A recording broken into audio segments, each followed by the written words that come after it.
Purchase your tracks today.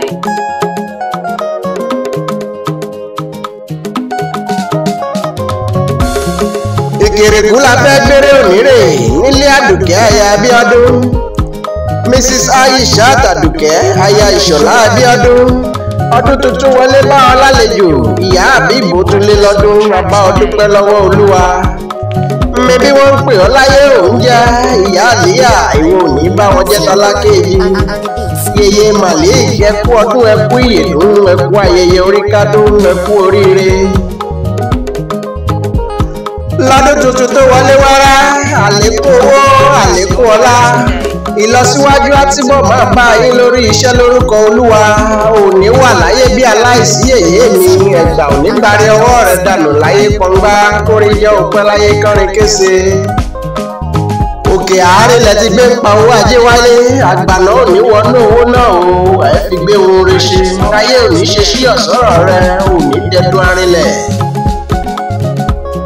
Lẹ́ẹ̀dámọ́lé ṣàbí agbòǹgbò àkàlà ní Kèrèkú ilé, ọmọ erin jogún ọlá, ọmọ òṣìlẹ̀kùn palẹ̀kùndé ó yá jẹ́ àrèlé o. Lẹ́ ọmọ olùmèsí màlà, ọmọ atọ́wọ́ nígbó, ọmọ atọ́ gìrìgìrì ẹsẹ̀ mọ́sá, ọmọ amúlétolúmọ ní Kèrèkú ilé. Bí Kèrèkú ó là bí ó lówó lọ́wọ́, ègèdègèdè ọlá mo bá lé bàbá mẹ́rìjú jẹ. Ọmọ arókùnjà mọ́ fẹsẹ̀ kọ, yèyé mi Àdùkẹ́ lọ́mọ torí ìjà báwọn dákó sẹ́bà ọ̀nà, lẹ́yìn lọ́mọ agídí òkọ̀kú, bó kí bàbá ìjà ni, bó kí bàbá ìjà ni nílé wọn. Ọmọ Ọ̀yọ́ gèdè lọ́wọ́ Ṣọ̀gbó délé gbowó lọ́wọ́ Ọya, torí kò lè dìjà kó lè dá kan ní ilẹ̀ ọmọ òṣòro ṣàgẹmọ lábẹ́ Olúmọ. Ọmọ womúwomú lòrò ń ké, nàmùnàmù lòrò ń lọ. Lẹ́gbàmọ́lé ṣàbí lọ́mọ erin jogún ọlá, àwọn lọ́mọ òṣìlẹ̀kùn palẹ̀kùndé, ọmọ atẹ́níwìjọ̀wìjọ́ kíro orí rẹ̀ ń kọ̀ wẹ́rẹ́wẹ́. Lákéjọ bí ọmọ asẹ́ tí ń momi kíkan ìsàlẹ̀ orò tí ń dùn yùngbà.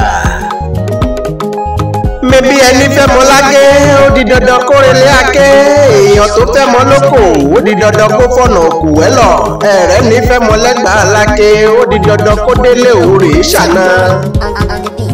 Mẹ́báwo egúngún lóbìnrin lè ṣe nílé yín o, ìran gẹ̀lẹ̀dẹ́ lóbìnrin lè wò, obìnrin fojú korò kílé ágbé. Egúngún ilé bàbá yín wọn kì í jó lábẹ́ ọdán, bí wọ́n bá dọ́rù rẹ̀ láṣọ aṣọ bàbá yín ni wọ́n mú kọ́gi.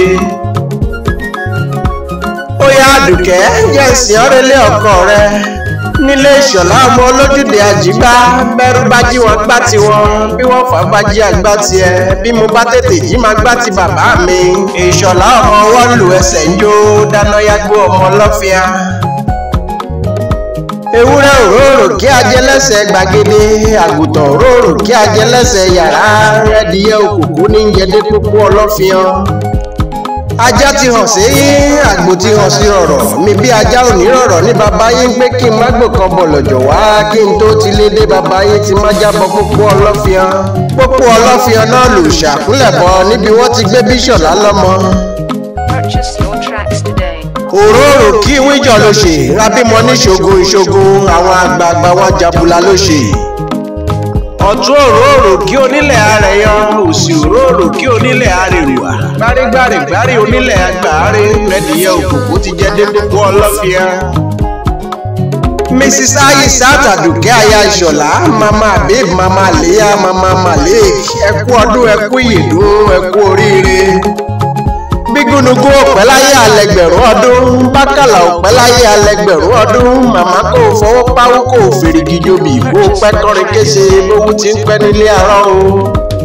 Kó pẹ́ láyé kó mọ́ fàìsàn lògbà, kó mọ́ mọ sàárè ọmọ, kó mọ́ ṣe fọwọ́ gbọ́mọ sí. Ire gbogbo lọ́dẹ̀dẹ̀ rẹ, kó pẹ́ láyé kó fojú ríre.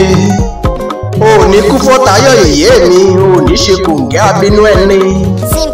Àrí ọlọ́dún yìí kádániwáyé ó jẹ́ àrí ọlẹ́mìí o. Pírẹ́sídẹ́ǹtì ẹgbẹ́ Beloved Mothers ló ní kí n kí ọ, ó ní kí n kí ọ kí n ṣe ọ pẹ̀lẹ́ kí n ṣe ọ bí ẹni ọba, ó ní aṣọdúnmọ́dún ní ìṣàwọ̀ aṣọdúnmọ́dún, aṣòròmọ́rò ní ìṣàwọ̀ aṣòròmọ́rò. Ẹkú ọdún ẹkú ìyèdún yèyé mi, kórè jẹ́ àrí ọpẹ́ pẹ́pẹ́ o. Dókítà Olúṣọlá Ìmísí òun lórúkọ tèmi, ọ̀mọ̀wé akéwé ìgbàlódé tí ń gbé lórí ayélujára.